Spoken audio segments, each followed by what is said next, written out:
without further ado, I'll kick off. What we want to cover today are the travel and transport policies in the island plan. But before we get to those elements, I'll just provide a bit of background around the timeline for the island plan review and this consultation stage. Give a quick overview of the draft plan before we get into the meat of the travel and transport policies. For those who don't know me, my name is Kevin Pilley. I'm from the Island Plan Review team. On the call with me today is my colleague Alistair Coates from the Planning Policy team, together with Natasha Day. Also got my colleague Louisa Phillips, who deals with transport policy in the strategic policy team. So she may be able to deal with any wider questions on wider transport policy if they arise during the session. So just starting with the consultation stage of the draft island plan. Obviously, this went live in April, middle of April. It runs for a statutory 12-week period to the middle of July. So that's the time in which the draft plan is open for comment. I'd add that this stage of the consultation is open both for public and stakeholder comment, as well as submissions by states members. For you to register a comment in relation to the island plan, that needs to be made in writing to us, and we would encourage you to use the online portal, where you can submit comment in relation to any specific part of the plan. We will also take representations in other ways, by email or by hard copy, but we would encourage you to use the portal if you're able to do so. In terms of where we are, in terms of the timeline for the island plan review process, as I say, this is the formal consultation stage of the island plan, lasting for 3 months.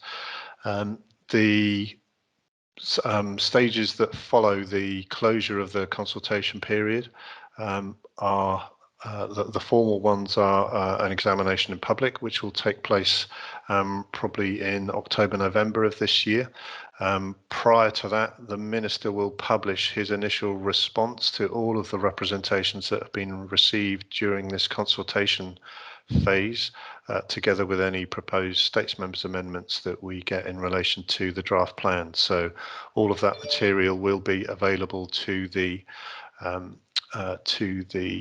planning inspectors, who will consider the draft plan and all the representations against the plan at the examination in public, where they will focus on key issues. So if you do make a representation, and that's an issue that the inspectors want to consider in greater depth, you may be invited to participate in the examination in public. As it says, that examination is in public as well, so you can see the details of the inquiry. The inspectors will produce a report following the examination. That will be published towards the end of this year, beginning of next year. That will be in the public domain. The Minister will look at that report and may lodge amendments to the draft plan. There's also a further opportunity for States Members to lodge amendments at that stage, where they're related to issues that have been considered by the planning inspector. And then the culmination of the process is a States debate, probably in March 2022. Where States Members will consider the draft plan and its adoption as the new island plan. So that's the timeline. In terms of the here and now, just in terms of the consultation process that we are running over these coming weeks, we are running a series of these webinars. We've held several already. Where we've held them, and you've not been able to participate in those, recordings of those will be posted online. We have got some other sessions that are programmed to run over the remainder of this month and into early June. We're holding these webinars on a Monday and a Wednesday, and then on a Friday we're holding a surgery session where if you've got more detailed questions or specific issues that you want to explore in more depth, you can book a slot with one of the Island Plan Review team, and we'll send you a link at the end of the session if you want to book a slot in our diaries to talk about any of the issues that we discussed today. Together with that, we're also having actual physical presence in the island's parish halls. We visited some last week, and we'll be going to St Saviour, St John, St Lawrence and St Martin this week. So they're in the week running from 4 till 7, and at the weekend we are there from 10 till 1. So if you want to come and talk to us in person, there are opportunities to do so through the parish events.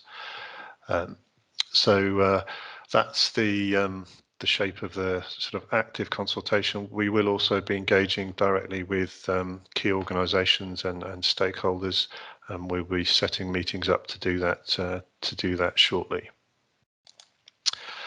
So I don't know if there are any questions on the consultation process. If not, I shall jump straight into the overview of the draft plan. Similar to the current Island Plan, that it comprises a written statement together with a series of maps. This time we've had to produce more maps because more information on them. So 2 proposals map at a proposals map at an island-wide scale, which is complemented by another map showing flood risk, and then the same for towns. So a planning zones map together with a flood risk map. In terms of the structure and content of the plan, broken down into 4 volumes. The first 2 are very much strategic in nature, providing introductory context and then overarching strategic policies for the plan. Also with a new element, some place-specific policies which set out an overarching policy framework for key places in the island, and we'll touch a little bit more on that as we run through the presentation.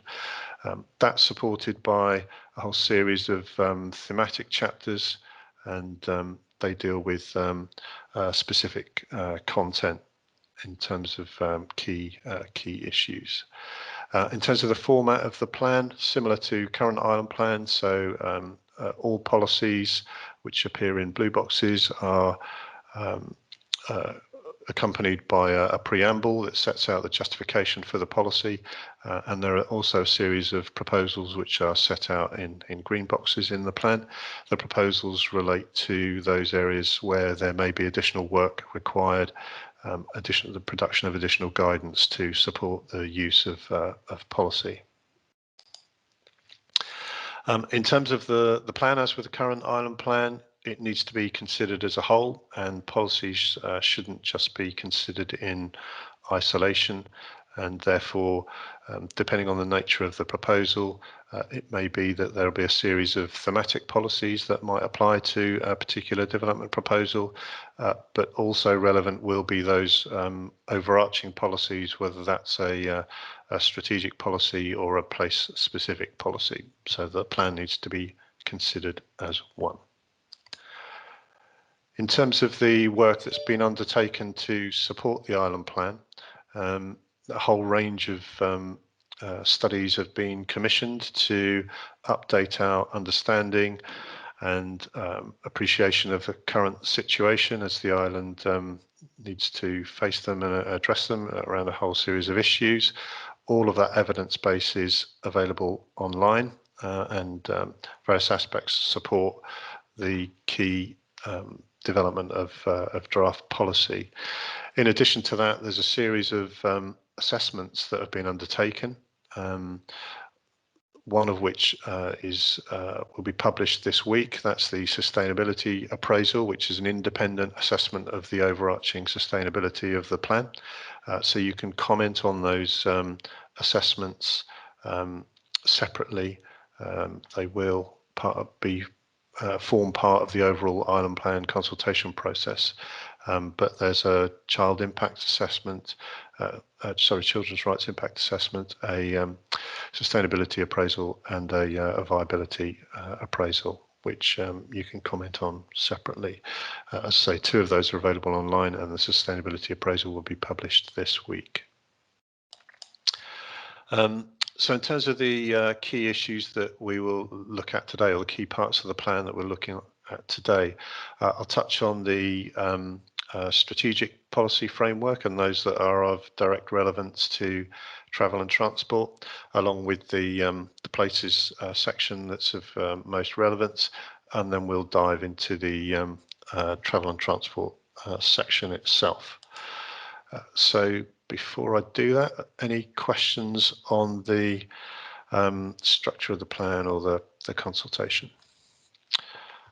If not, I'll just move on to the detail of the session today. So the first thing I think it's useful to look at is to consider the strategic context for travel and transport. Before we do that, this slide actually just is an aide-memoire to look at those policies that have been changed or that are new. So if you're looking at this subsequently, this is just a little tool that you might find useful, and you'll be able to see that summarised as we go through the various policies.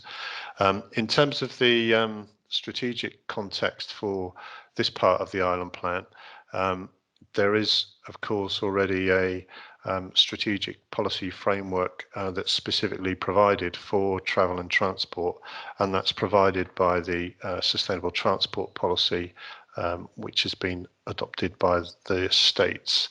So effectively, this provides the overarching policy framework within which policies in the island plan are being brought forward, and there are 2 elements to the Sustainable Transport Policy. There's the actual Sustainable Transport Policy Framework, which, as I say, sets that overarching policy framework, and that's supported by a delivery plan, and the island plan seeks to respond to both of those elements in order that the objectives for sustainable transport in the island can be delivered where they relate to the planning system. It's probably worth just making reference to the principles that underlie the Sustainable Transport Policy. There are 10 of these, 9 of which are more relevant to the planning system and the island plan, and these are set out on this slide here. So all of these principles have helped to shape the planning policies that are set out in the draft plan.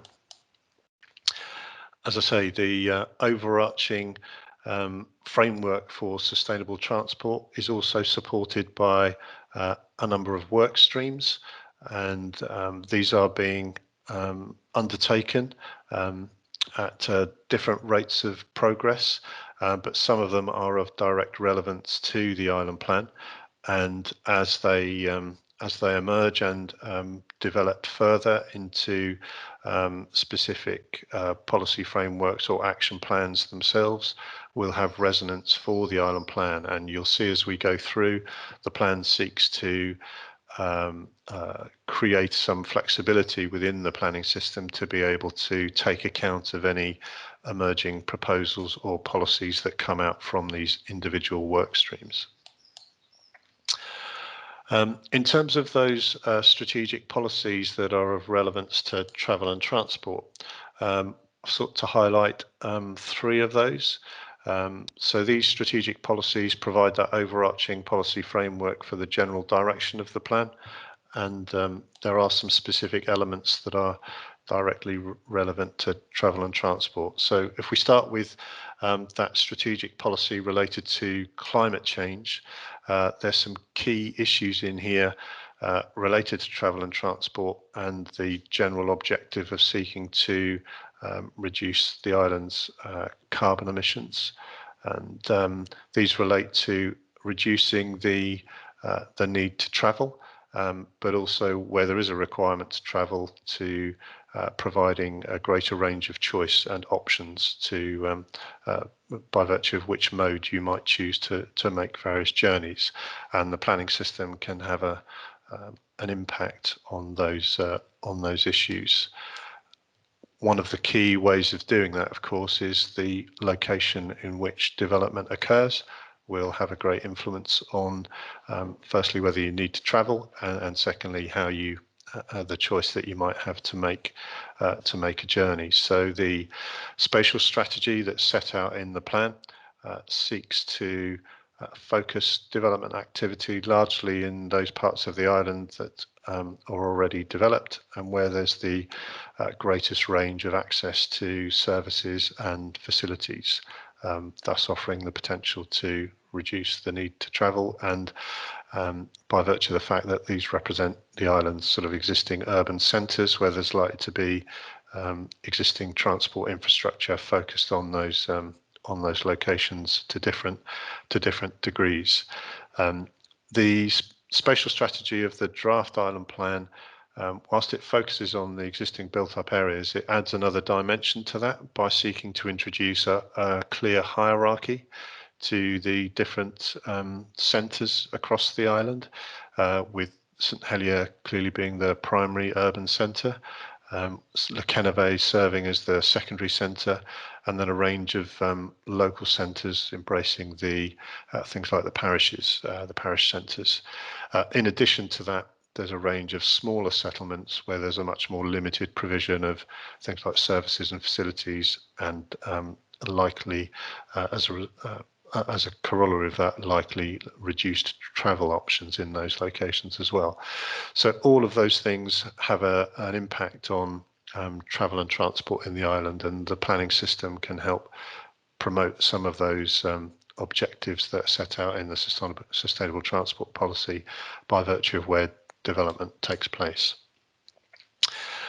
There's also reference to travel and transport in the placemaking strategic policy, and the key issues highlighted here are around, I suppose, looking at the detail of how development stitches into the place where it's located, and how those local connections and local access is made.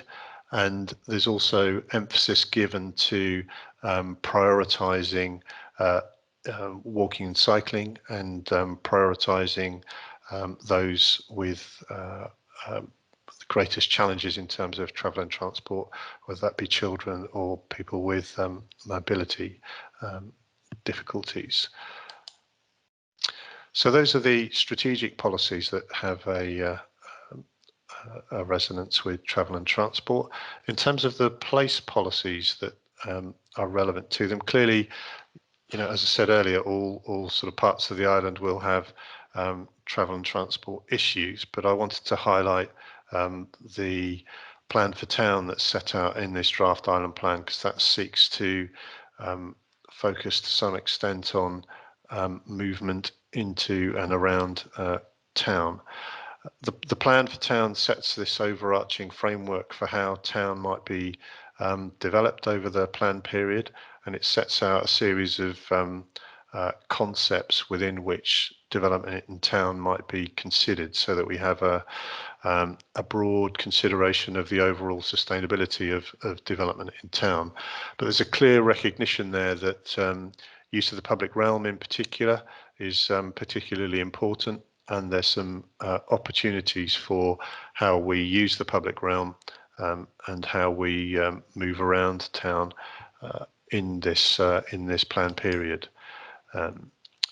principally around those, as I say, how we use our network of road and streets, and what opportunities there might be to look at how we might change the way that we use them. There was a key bit of work undertaken. It's one of the pieces of evidence for the draft island plan, and that was the preparation of the St Helier Public Realm and Movement Strategy, which undertook an objective analysis of the existing network of roads and streets in St Helier, and did it in a way that assessed the function of roads and streets related to their movement function and their place function. So it looked to categorise the role that different parts of the network play, having regard to those two considerations, and then sought to score those streets across the town, and then to look at potential opportunities to improve their characteristics, particularly on the place function, recognizing that it's obviously some key bits of the road network have a significant movement function. However, there might be opportunities to maintain the movement function, but also to enhance its sense of place. So that was the objective work that was undertaken to assess St Heliers road network, and out of that emerged some key concepts in terms of how the road network in St Helier might be changed and improved. And this had a particular focus, going back to the sustainable transport policy, looking at how it might be improved, in particular for forms of active travel. So just running quickly through some of these key concepts. Firstly, looking at the ring road, whilst it has an important movement function, there are some challenges in terms of its use by pedestrians and cyclists. So one of the issues is around how we can maintain that movement function whilst also seeking to make it easier for pedestrians and cyclists to cross the ring road, for example. There are issues around how the public realm is used and managed in those neighbourhood districts of St Helier. So you can see the lighter pink blobs here, not really trying to indicate specific neighbourhoods, but just really trying to give the notion that parts of St Heliers road networks are essentially residential streets, and there may be opportunities to improve their quality, to give them a different utility, particularly for those residents who live in those parts of town, where there's opportunity potentially to calm traffic and to reclaim some of those streets and to give them greater public realm value and to improve the livability of neighbourhoods. Clearly, parts of the public realm in town support the vibrancy of the town centre, and the principles that set out there seeks to ensure that we maintain a vibrant core in St Helier, but looking at the way that the space in the middle of town might be used to support the retail function, recognising that that's under challenge from things like online shopping, and looking at how public space might be used in a way to ensure that people still visit town and it's an attractive environment to do so when they get there. Of course, that needs to be balanced against the need to ensure that town can be serviced and the existing commercial premises there can continue to operate. And finally, the last element is really just looking at how we can ensure town is easier to get into and get around for pedestrians and cyclists, looking at things like routes to school, for example, connections to transport nodes like the bus station and the car parks, so that that switch to walking and cycling and moving across town can be made as seamless as possible, and also looking to improve the connections beyond town itself. So in the plan, in the places section, you will see where these principles are set out. There's a list of policies that have got particular resonance to those areas, so they're set out in the plan. So that's just a bit of signposting. So that was a quick look at the strategic context and those policies that have got particular relevance to travel and transport. I can't see any hands raised. I've seen some exchanges in the chat, but if there are no specific questions, I can see one. I can see one from John. Yeah, a couple of questions. Yeah, hi, John. What plans do you have? I believe you do have plans for low traffic neighbourhoods Perhaps you'll explain to us what those are for the benefit of other people. And then also, it's disappointing that across the island, some parishes are not really excited about green lanes, and the green lanes we have aren't really connected. So what view do you have for the future of green lanes in the island, improvements to those green lanes and some connectivity? Because they're very important opportunities for a cycling network to be developed throughout the island. Sure. Thanks. Okay. Yeah. Thanks for those, John. Yeah, I think this the whole issue of low traffic neighbourhoods is clearly something that's come to light or been highlighted, shall we say, during the pandemic, particularly in the UK, where lots of local authorities looked at the impact of the pandemic and how they might respond to improve conditions for walking and cycling and social distancing in their roads and streets during the pandemic, and used low traffic neighbourhoods in some cases as a way of doing that. These are really mechanisms that are used to calm, principally directed at residential neighbourhoods. So usually associated with the installation of what they call modal filters, which are essentially ways of looking at traffic management on residential streets to restrict access through those residential streets, limiting it to usually to walkers and cyclists, and preventing vehicles as a way of, in some cases, rat running. I think the concept that we set out in the St Helier Public Realm and Movement Strategy, where we talk about livable neighbourhoods, things like low traffic neighbourhoods might be an element of that, using modal filters in some parts of St Helier's residential streets might present some opportunities. We've clearly seen schemes like that used in the past in parts of St Helier. So some of you may recall the environmental protection and improvement areas that were a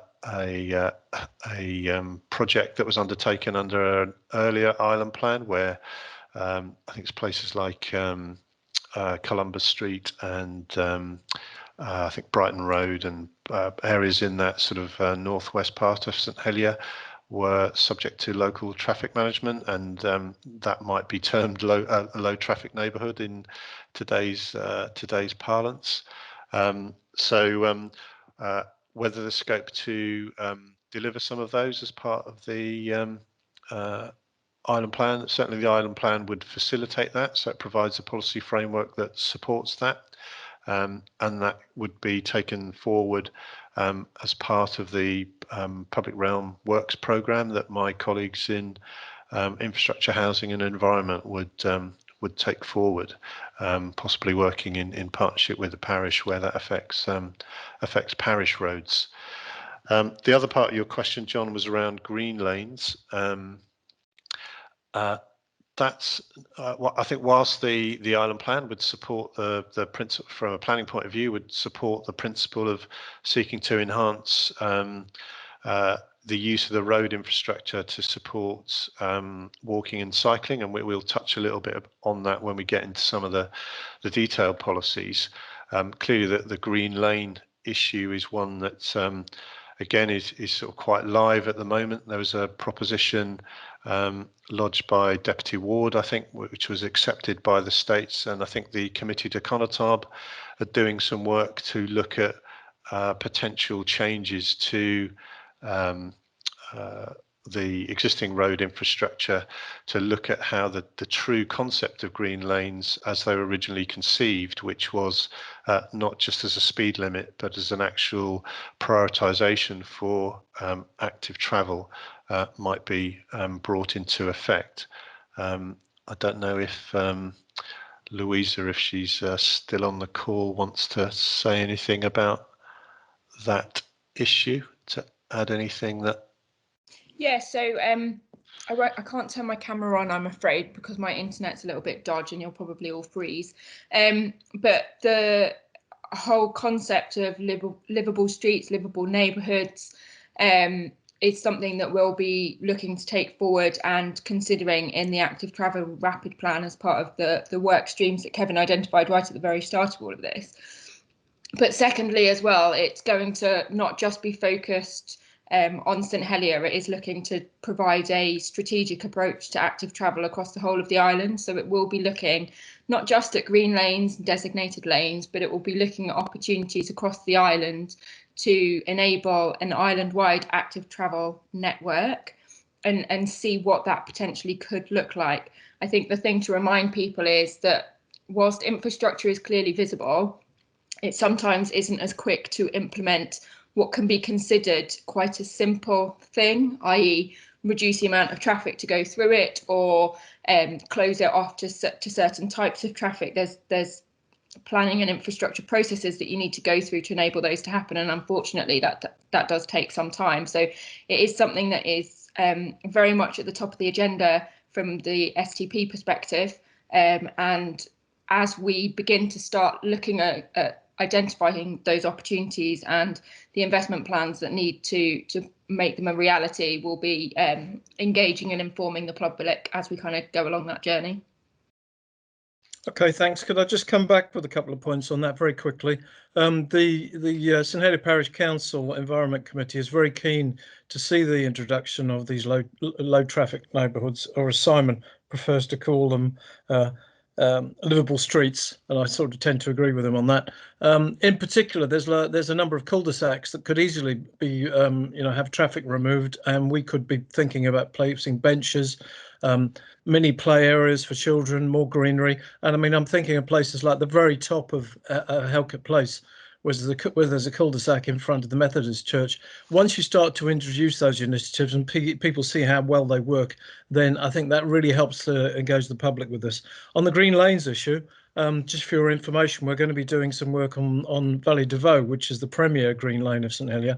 And just typically what we're going to do there is remove the white lines, which tend to make people speed up because they think we're on the main road.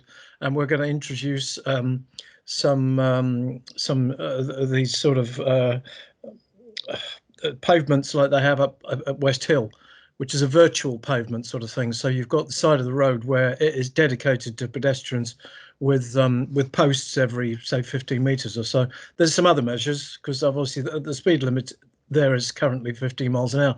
But surprisingly, 95% of the traffic goes up Valley de Vaux actually goes over 15 miles an hour, which is the reason why we are going to be introducing these measures.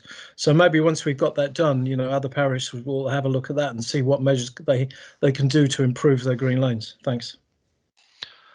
Yeah, thanks, John. Thanks, Louisa. I can see a question from Simon.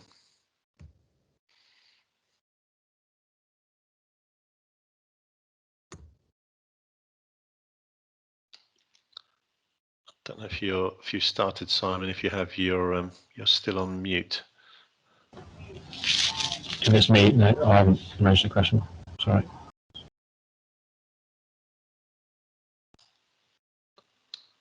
Sorry, did you have a question or not?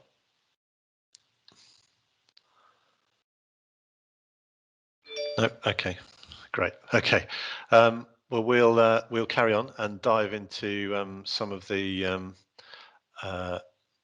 actual draft plan policies themselves. So there are a limited number of policies within the draft plan relating to travel and transport. So the first 4 of those are really around sort of on-island travel and transport. So we'll look at those first and then pick up those relating to the operation of the island's harbour and airports a little later. So the first policy in the draft plan relating to travel and transport specifically is what we call integrated, safe and inclusive travel. And those of you who are active in the development industry might recognise elements of that of this from the old or the current GD1 policy. So we've taken the travel and transport elements of that and expanded upon those to give travel and transport its own specific general policy, if you like, within the current plan. and given it greater emphasis and a more explicit framework against which the key elements related to development as they affect travel and transport need to be considered.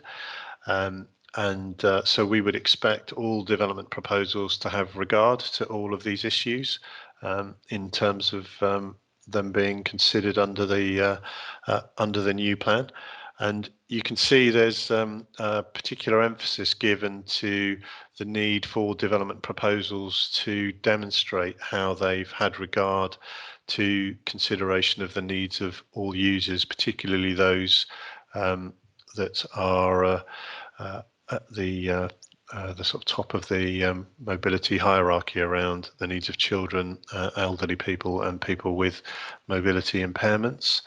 So explicit regard needs to be had to that.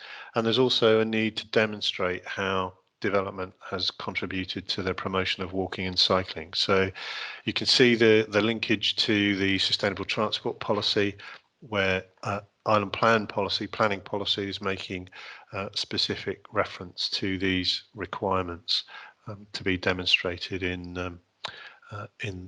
the assessment of development proposals as set out in this draft policy. As I say, with some more explicit reference of the sort of normal elements, if you like, that would need to be considered as part of a planning application related to road safety, traffic generation, and access and egress to and from development sites. So that's the new draft TT1. There's also a couple of other elements that are included within that. So where development proposals are going to have any impact on the integrity or functioning of the highway network, they would need to be considered as part of the proposals, and where they'd have an adverse impact, that won't be supported. And the policy also makes reference to the potential requirements for the provision of transport assessments or travel plans as part of a planning application process. We haven't set specific thresholds for those because they will be assessed on their merits relative to the nature, location and form of the proposal, but those types of information may be required to be provided as part of a development proposal under the auspices of this policy. In terms of policy TT2, this is the explicit requirement to pick up the promotion of active forms of travel, so walking and cycling. And again, this policy makes it a specific requirement that development proposals have to demonstrate how they've done that. And that should be expressed in terms of the way that provision is made for infrastructure to support walking and cycling. And that'll be around things like cycle parking and any associated facilities that are needed to support cycling. And we've included electric charging infrastructure here as well, but together with the normal types of provisions that you would expect, such as changing room showers and lockers, but also drying facilities. So this is they're set out as a requirement of the policy. We will be issuing some supplementary planning guidance, which sets out parking standards, not only for vehicles, but also for bikes as well. So standards will be set through guidance. There will be, or there is provision in the policy for where development, for whatever reason, can't meet that provision on site. There may be opportunity for commuted payments to be made as part of the development process. The other element in this policy is around seeking to protect the existing elements of infrastructure that already exist for both walking and cycling. But then another key element is around how development will be expected to contribute to furthering active travel and the provision of active travel infrastructure in particular over the bridging plan period. So where development has a relevance to the delivery of more active travel infrastructure, then planning obligations will be used to secure contributions to that. And there are some, Louisa's already made reference to the work that's being done as part of the sustainable transport policy. And as that emerges over the bridging plan period, we would look to bring forward new guidance to set out any areas where development ought to be making contributions to that. But the plan already identifies some areas where activity is proposed. So again, informed by the work through the public realm strategy, there's a range of potential projects that could be brought forward that are identified here in this public realm works programme proposal in the plan. And it may be that development that's related to some of these areas may be required to make contributions to the delivery of some of these projects. Some of you may be familiar with the existing planning policy regime that we have in relation to the Eastern Cycle Route network that exists under the current plan. Where contributions to the development of cycling infrastructure in the east of the island are required as part of a planning process, and this policy regime is maintained in the current plan, or sorry, in the proposed draft plan, with a slight differentiation to the spatial extent of the area involved, which is based on the potential development of the route network across the east of the island, and basically the area embraced by this extends out a kilometre and a half from the proposed network. So that's the Eastern Cycle Route network, and as I mentioned, as parts of the sustainable transport policy work streams are brought forward, new planning guidance would be issued to pick up those areas where there's a potential requirement for development to make contributions to that over the plan period. So the plan is essentially building in that flexibility to be able to deal with emergent proposals as the sustainable transport policy work streams move forward. Another area that the plan addresses, similar to the current island plan, is the requirements for development to contribute to the enhancement of the bus service. There's a threshold set for the operation of this policy, so any development of 5 or more homes or office or retail floor space over 200 square metres. But there's also a catch-all provision for any development generating significant people movement to potentially make a contribution to enhance the bus service. So so development of that scale ought to be within 400 metres of a bus route. Where it isn't, there may need to be contributions made to enhance the bus service. So that may be around frequency, routing, or provision of infrastructure. And again, planning obligation agreements would be used to secure contributions to enhance the bus service as part of the planning process.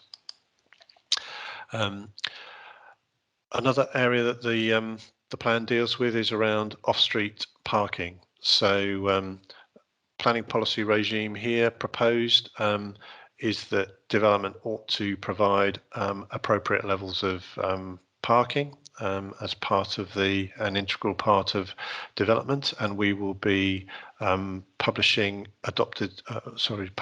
new standards to support this. Now, many of you will know these have been in the offing for some time, and we are looking to bring these forward as part of the or in parallel with the consultation on the draft plan, if we can. So they will be brought forward shortly, setting out those standards. And again, picking up on the mobility hierarchy set out in the sustainable transport policy, specific provision needs to be made for people with mobility impairments in terms of parking provision in that respect. What we have set out in the plan, however, is that there may be flexibility around the provision of parking where development might be below those standards, where there's potential to further enhance sustainable transport and in particular active travel. So there is some flexibility around the application of standards. That would obviously need to be done on a case-by-case basis. But that's a mechanism to try and ensure that sustainable transport is promoted as much as possible. It's likely that the parking standards, we will have a range of parking standards. We may use both minimum and maximum standards for different parts of the island. So this isn't about seeking to ensure that vast swathes of parking are provided as parts of development, rather that we use the space in development sites in a way that reflects the objectives of the sustainable transport policy. So other elements of this policy talk about other off-street parking in town for that might be provided on a meanwhile basis. So where sites are cleared, pending their redevelopment, there may be opportunities for new parking provision. However, that will be time limited and it will only be for short stay shopper car parking. So that's really as a way to avoid the scenario where we get sites remaining in as open off-street surface level commuter car parks for unspecified periods of time. And we will also again, similarly to the current plan, encourage the redevelopment of off-street parking provision in the built-up area to secure more sustainable uses of those sites. Now, I mentioned the sort of flexibility around parking standards. What we are proposing as part of the Island Plan review is to introduce something called sustainable transport zones, whereby different parts of the island may have different parking standards applied to them in relation to potentially not only just in relation to development activity, but potentially also in relation to things like public parking. So there may be a linkage between the opportunity for or the range of transport choice that you get in different parts of the island for that then to be directly related to the amount of parking provision that might be made in association with development, for example. So we would seek to use sustainable transport zones in that way, and we would set out standards for them through the use of supplementary planning guidance.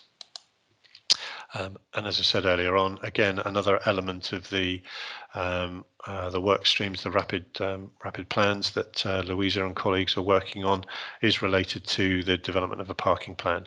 So again, what we're seeking to do here is just to provide that flexibility within the planning framework to be able to deal with any emergent policy or proposals coming from that specific piece of work.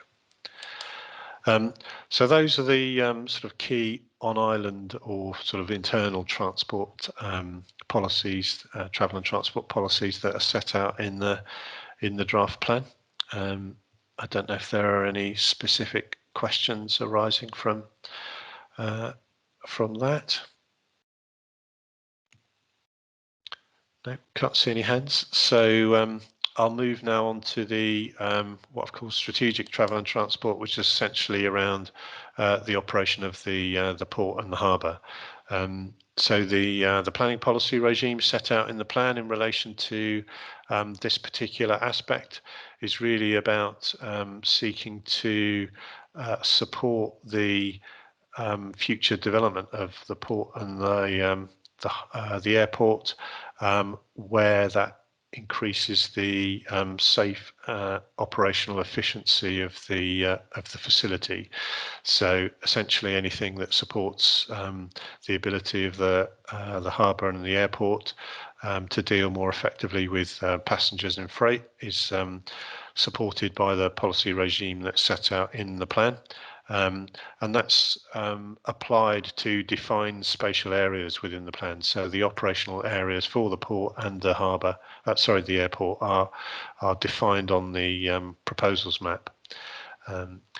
Another element of the policy is really about protecting the continued safe operation of those facilities. So it applies to both harbour and airport, but particularly in relation to the airport, there are bits of kit associated with navigational aids that are located outside of the airport, and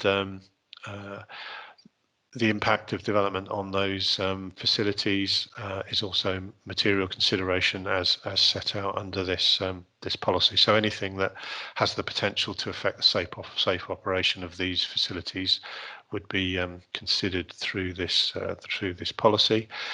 There is a key element of this policy as well, however, that recognises that both the harbour and the airport have emergent master plans where there may be opportunity for the potential release or repurposing of some of the areas of land within the operational areas of both the harbour and the airport for other land uses which may not be directly related to the operation of the transport function of the harbour or the airport, or they may be ancillary to it. So the plan acknowledges that and provides some flexibility. So there may be scope for parts of the operational areas of the port and the airport to be used for other purposes where it can be demonstrated that that's not going to prejudice the safe and efficient operation of the either facility for that those sort of strategic transport functions. And it's just perhaps worth looking at that in a bit more detail, both in terms of the spatial areas that are covered, but also in terms of sort of longer term opportunities that may also arise in areas associated with the harbour and the airport. So first of all, the Port of St Helier, the operational area here is defined by that cross hatch. So you can see that embraces the essentially the sort of key operational parts of the port. As I mentioned earlier, there is an emergent master plan for the Port of St Helier, and I know that Ports of Jersey have some aspiration to look at how they might best use the areas of land within their portfolio to increase the operational efficiency of the port, and there's potential opportunity to release some areas of land within the current operational areas. So places like La Folie, for example, and also New North Quay, if there is opportunity to relocate the existing load on and load off operations from New North Quay in other parts of the harbour, then I know Ports of Jersey are quite keen to explore what potential that might have in terms of repurposing the New North Quay. In terms of sort of longer term opportunities, there's clearly well, the plan flags up the need for the island to develop what we're calling an infrastructure roadmap for the island, and that's looking at a whole range of key bits of infrastructure that's required for the sort of strategic functions across the island. But La Collette plays a key role in some of those. Clearly, at the moment, it provides a lot of strategic services related to waste disposal, energy recovery and recycling, and fuel importation. As part of the strategic proposals set out in the draft island plan, we're proposing that during the plan period of this bridging island plan, further work is done on looking at the long-term future of La Collette, which could then be picked up in the subsequent island plan review. So that's got potential implications for the harbour also. So it's just raised as an issue that's is on the radar and that requires some further works to be undertaken. So some potential opportunities down at St Helier Harbour and La Collette. And likewise at Jersey Airport, again, there's an emergent master plan for the airport. Some of that has been affected by the recent decision to related to the 1937 airport building and the fact that that's no longer deemed to be an obstacle that requires removal as part of the safe operation of the airport. So I know Ports of Jersey are looking at options relative to that recent decision and how they might take forward their plans related to enhancement of facilities at the passenger facilities at the airport. But again, the draft island plan sets out a longer term aspiration to look at sort of critically at the development opportunities in the west of the island, principally focused on Le Kennevet, but also potentially embracing the airport and looking at what future the airport might have in terms of not only providing land uses that are directly related to the to its function as an airport, but also in terms of other potential employment or economic development type opportunities on land at the airport. So again, a further piece of work is proposed to be undertaken during the plan period to explore that in greater depth and look at what opportunities might arise. And as I say, the airport would be part of that consideration. And so that was it in terms of those sort of strategic policies relating to the or sort of strategic travel related to ports and airports. So I don't know if any queries in relation to that. Can't see any hands raised. I could see some chat from John. Alistair or Natasha might be able to deal with that. In terms of the how to engage with the plan process, as I said, we have a number of thematic webinars to go, and they're publicised on our Island Plan landing page on gov.je. You can come and talk to us at one of the parish sessions, or if you want to book a surgery slot with us, please do so through the links that we'll send round after the end of the session today. As I say, all of the materials available online, so all of the core evidence base, the draft plan itself, together with the consultation portal, is available there for you to submit your comments. So unless there are any other burning questions, I think that's it. So thanks very much for your attendance, and we look forward to seeing you either at one of these events or one of our parish sessions. So thanks very much.